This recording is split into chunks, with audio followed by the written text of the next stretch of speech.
In today's episode, we're looking at 3 of the dumbest ways people have died from animals. From a woman who ignored every warning and raised a chimpanzee as a child until it turned on her, to a group who swam in shark-infested waters despite clear danger, with one never making it back. But first, let's start with Marcus Thompson. June 15, 2023 at the San Diego Zoo was like any other summer evening. The sprawling 100-acre facility had closed its gates at 8 p.m., leaving only essential staff to monitor the grounds. The lion enclosure, situated in the heart of the African Savannah exhibit, housed 6 magnificent African lions behind its 16-foot concrete walls and inward-curving fencing. The pride's dominant male, Zulu, had been the zoo's star attraction since its arrival 5 years prior. African lions are apex predators known for their immense strength, speed, and lethal precision. In the wild, they hunt in coordinated packs, taking down prey much larger than themselves.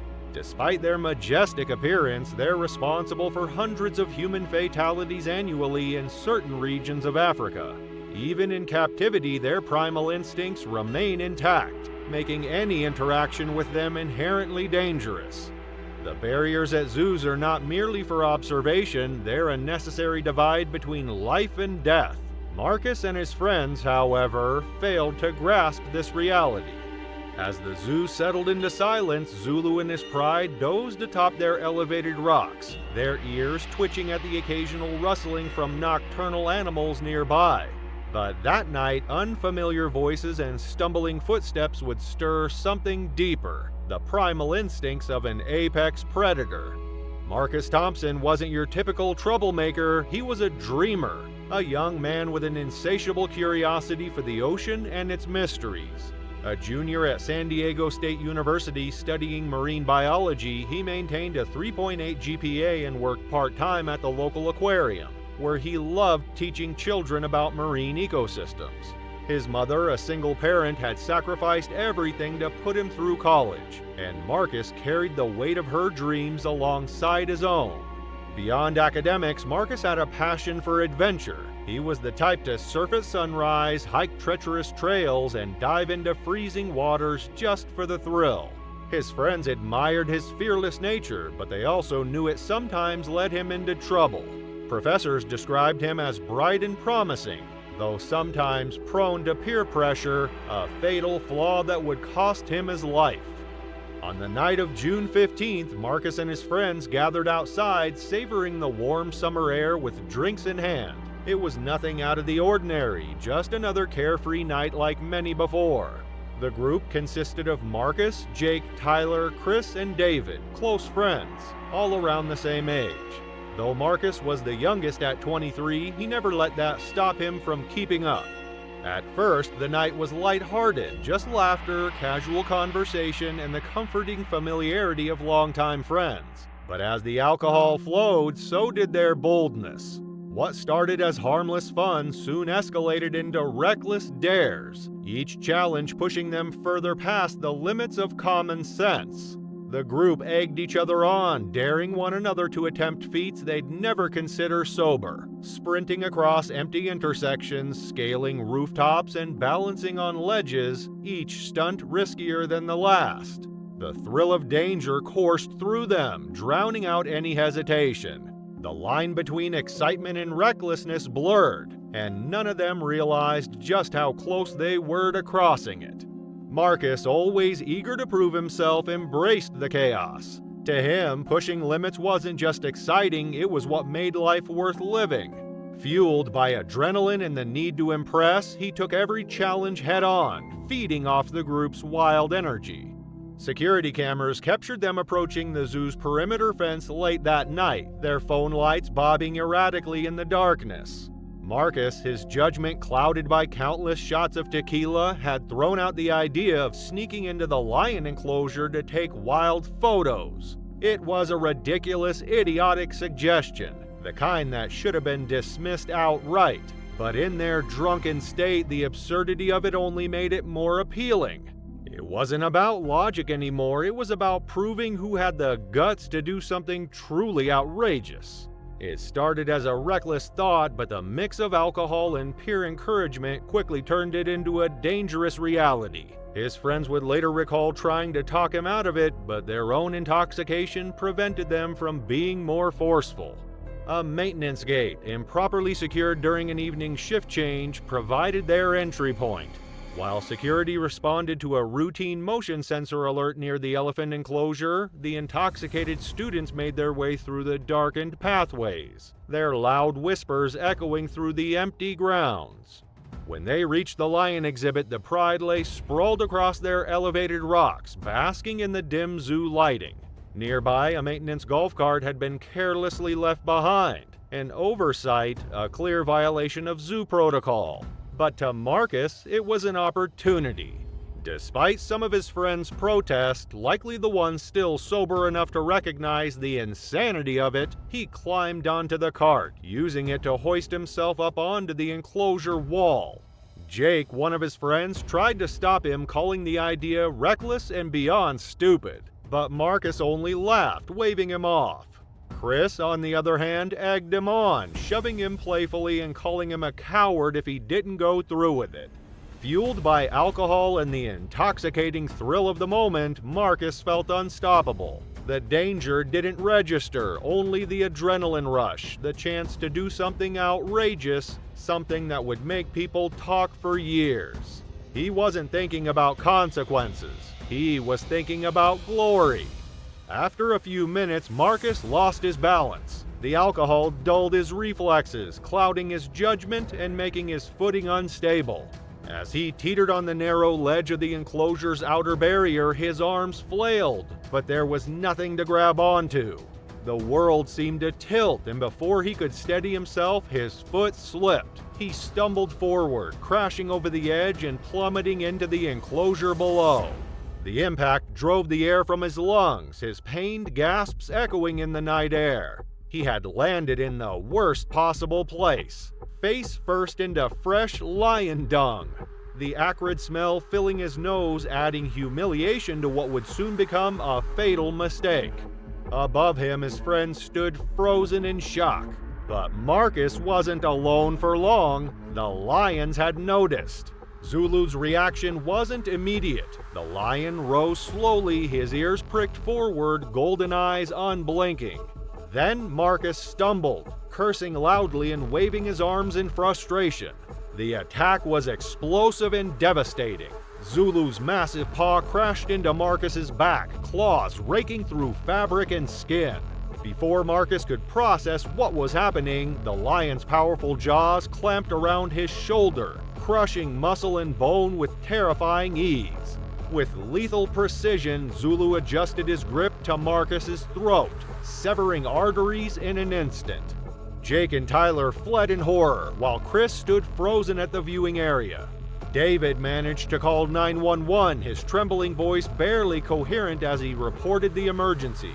Zoo security arrived within minutes, armed with tranquilizer guns and high-powered rifles, but it was already too late. The rescue attempt was both desperate and futile. Security personnel fired multiple tranquilizer darts at Zulu, but the adrenaline-fueled lion remained focused on its prey. By the time the tranquilizers took effect, Marcus had been dead for several minutes. It took a team of 8 people to retrieve his body from the enclosure.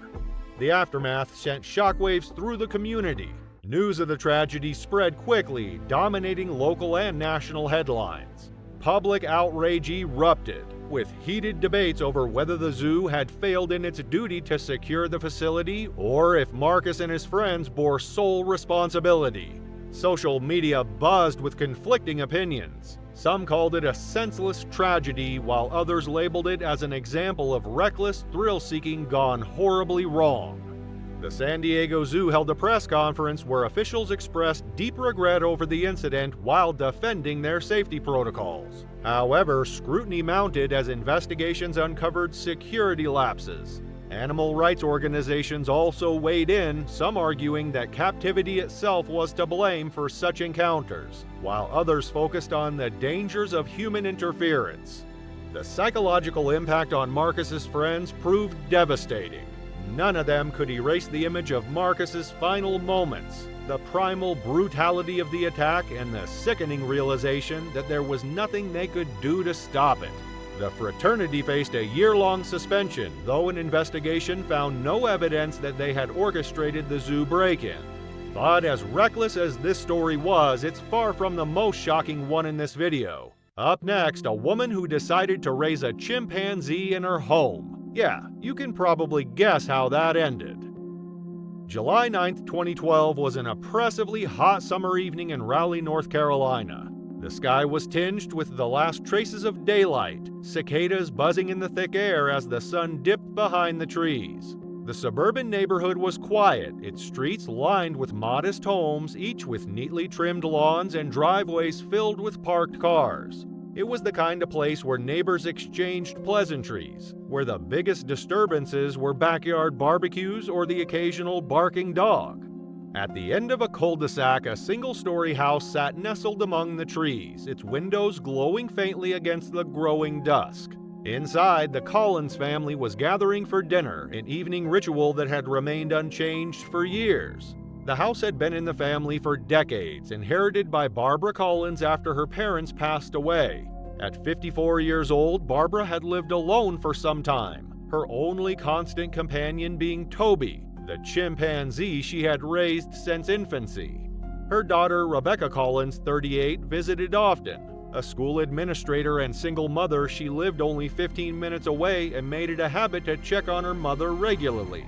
She had never fully approved of Toby but had learned to tolerate its presence. He had been part of the family for over a decade, treated more like a child than an animal.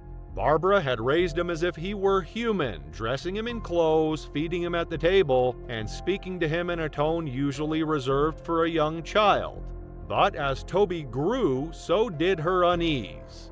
Rebecca's friend Matthew Carter, 41, was joining them for dinner that night. He had never met Toby before but had heard stories. He was polite but hesitant, well aware of the risks associated with keeping exotic animals in captivity. But Barbara had reassured them both. Toby was gentle, well-behaved, and no threat to anyone.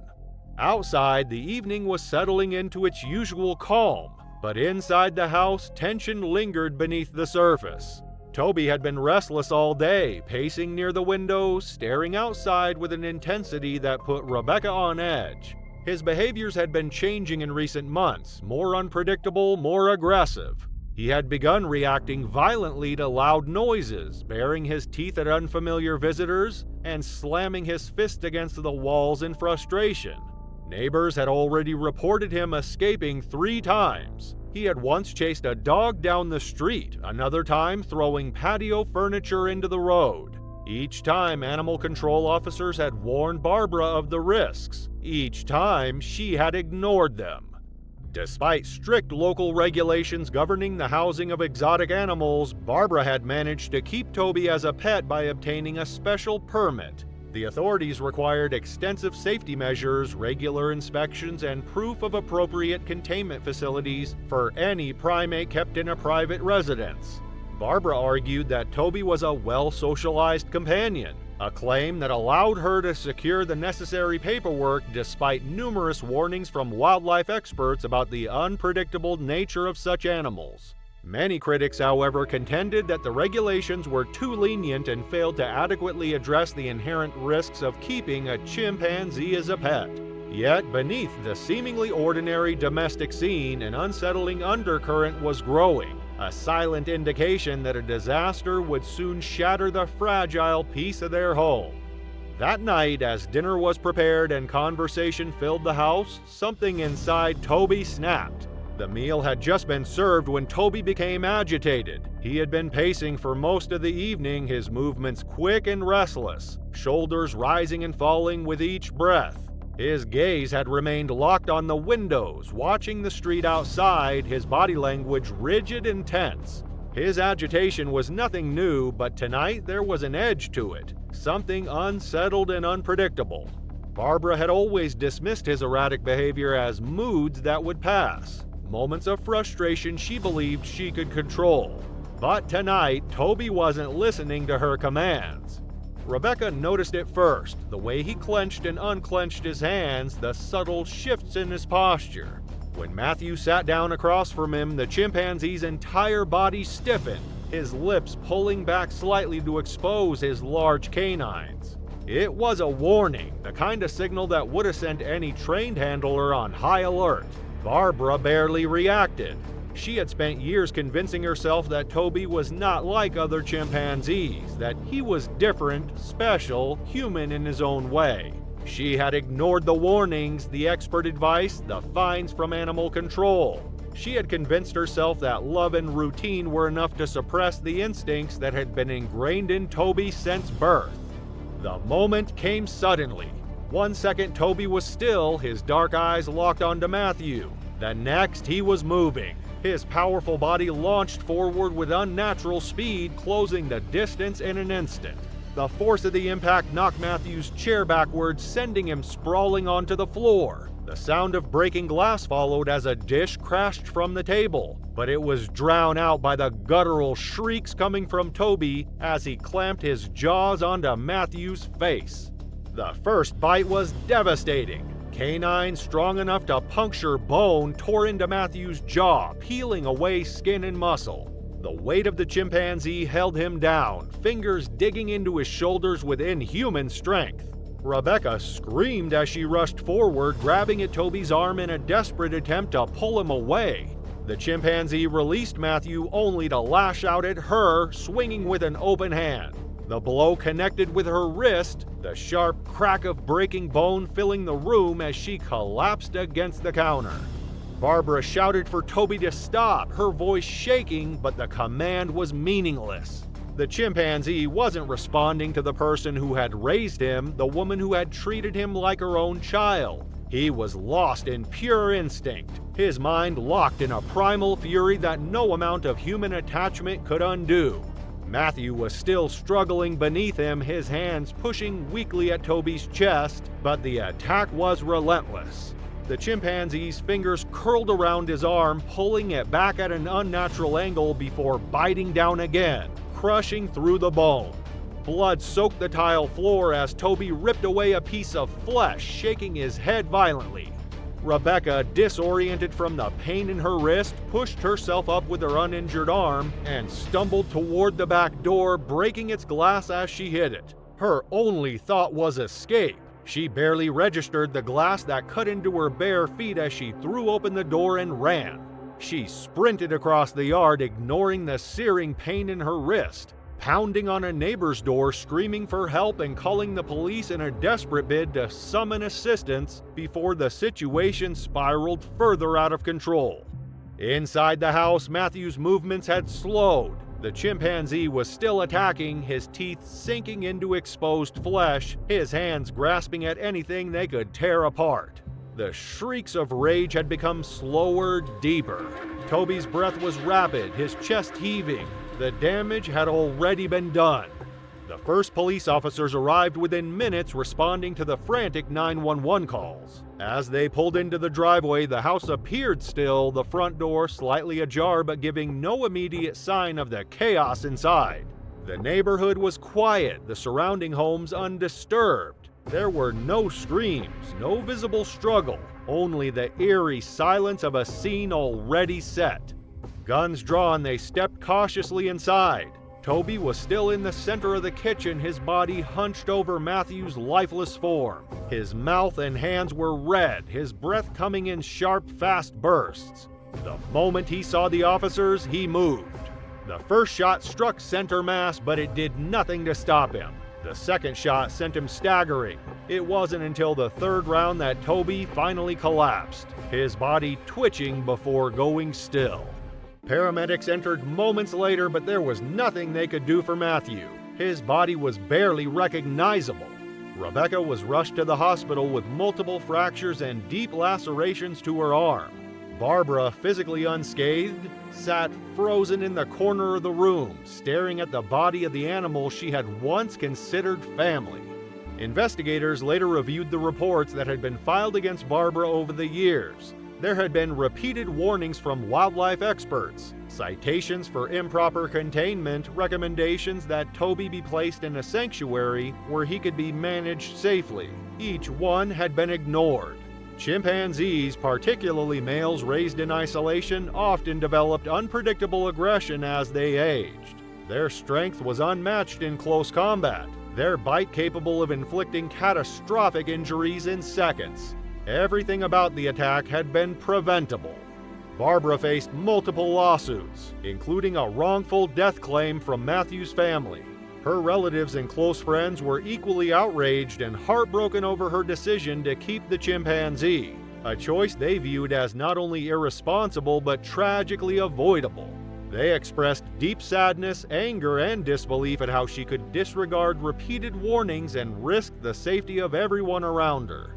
The incident prompted North Carolina lawmakers to review regulations on exotic animal ownership, leading to stricter laws regarding private ownership of primates. But it was too late to undo what had happened. Many people online were quick to call it a reckless decision. After all, a chimpanzee is not a pet. But for our next story, people had the exact same reaction, only this time it was about sharks. Ignoring warning signs and entering a closed beach? That was a decision that would come with deadly consequences. July 17, 2019 was a blistering summer day on the Gulf Coast of Florida. The air was thick with salt and humidity, the afternoon sun beating down relentlessly on the white sand. Waves rolled lazily onto the shore, their rhythm steady and unbroken. The beach stretched for miles undisturbed, yet something was missing. There were no families lounging under umbrellas, no swimmers wading into the shallows, no footprints trailing toward the water.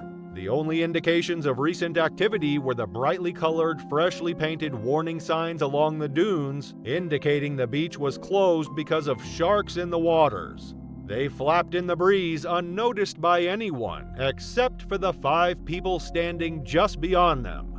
At the edge of the dunes, a tight-knit group of local teens, raised in a small beach town where life revolved around the rhythm of the Gulf, hesitated as their footprints marked their first disturbance in the sand that day. They had grown up with the ocean as a constant companion, spending endless summers surfing, fishing, and swimming, their childhood memories steeped in sun, salt, and sand. Despite having read the bold warning signs and seen reports of 2 recent bull shark attacks that had barely spared their victims, the warm, inviting waters seemed less a deterrent and more a natural extension of their everyday lives. On this blistering July day, with vacation moods running high and a daring sense of familiarity with their coastal playground, they embraced the adventure, convinced that the risks were exaggerated. Among them was 19-year-old Daniel Reed, the first to step forward. He had always been the one to push boundaries, the one willing to take risks others wouldn't. He had grown up in water, his father owned a small fishing charter business, and Daniel had been swimming in the Gulf since he was a child. He spent his mornings surfing and could free dive to depths most people wouldn't dare. He had tangled with stingrays, dodged barracudas, and swam alongside nurse sharks on multiple occasions. The ocean had always felt like home, a place where he was untouchable.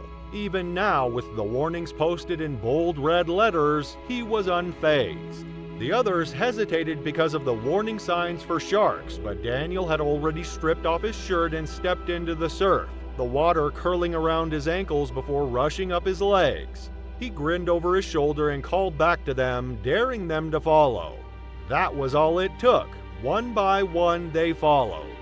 The ocean was as warm as bathwater, its surface smooth except for the occasional ripple of a passing wave. The first sandbar was shallow, the water barely reaching their waists. But beyond it, the seafloor sloped down into deeper waters where the Gulf stretched out in an endless expanse of blue. They floated, laughing, their voices carried by the breeze. The beach behind them shrank, the world beyond the water fading into a distant blur. They never saw the shadow moving beneath them. For the past few days, a bull shark had been prowling the coastline, drawn by the dense schools of baitfish swarming in the warm summer currents. At nearly 9 feet long and weighing over 300 pounds, it was the ultimate predator, powerful, territorial, and ruthlessly aggressive.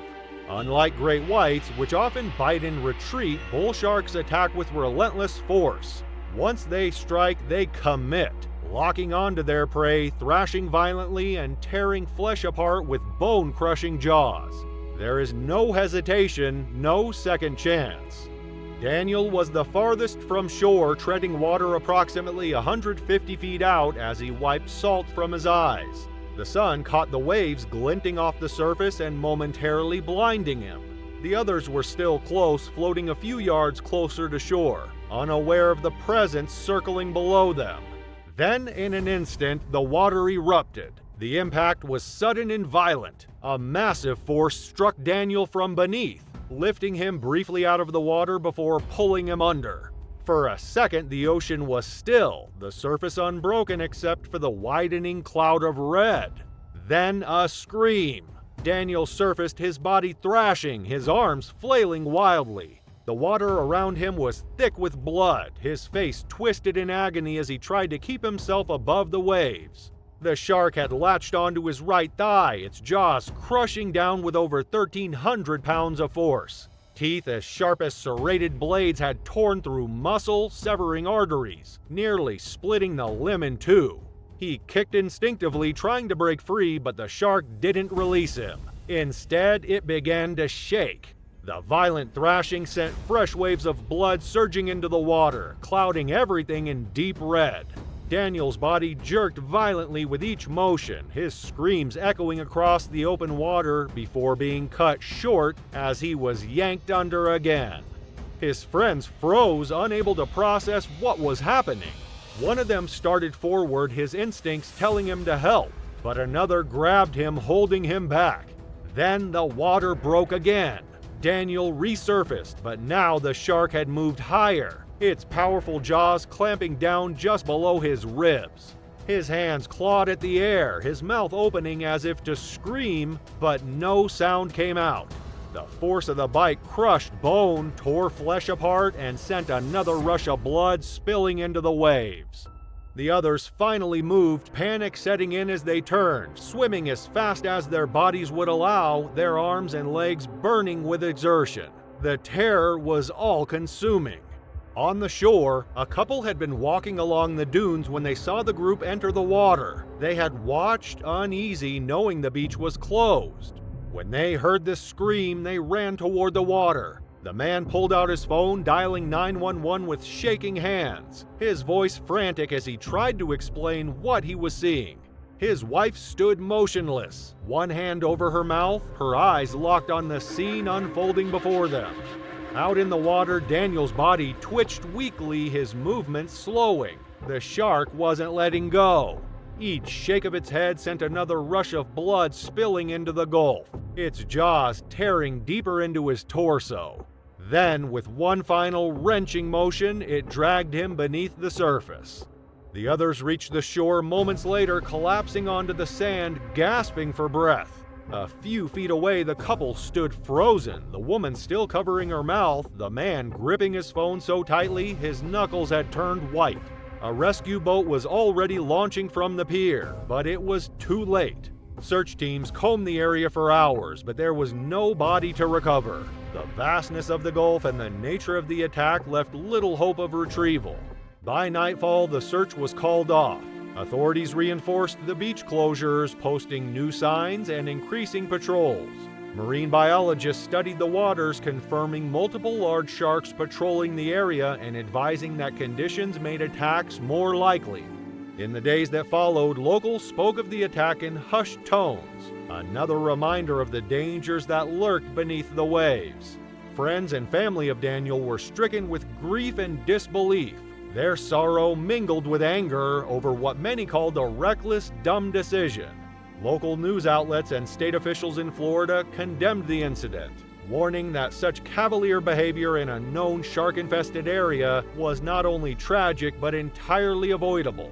A modest memorial, a simple wooden cross, was placed near the dunes where Daniel had entered the water, serving as a somber marker of the life lost.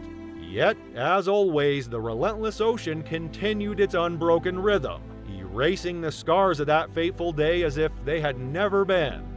Questions soon arose over whether enough warning signs had been posted and whose fault it truly was. While some argued that the beach's multiple clearly visible warnings should have deterred such reckless behavior, others maintain that the ultimate responsibility lay with those who chose to ignore them. As state officials and local residents debated the need for stricter enforcement and clearer communication, it became evident that this tragedy was a reminder of the need to respect nature's warnings before it's too late. Thank you for watching. If you just can't get enough of these jaw-dropping misadventures between humans and animals, check out our next video, where we explore the horrifying tales of 3 people who were eaten alive during safari trips. Click over and we'll see you there.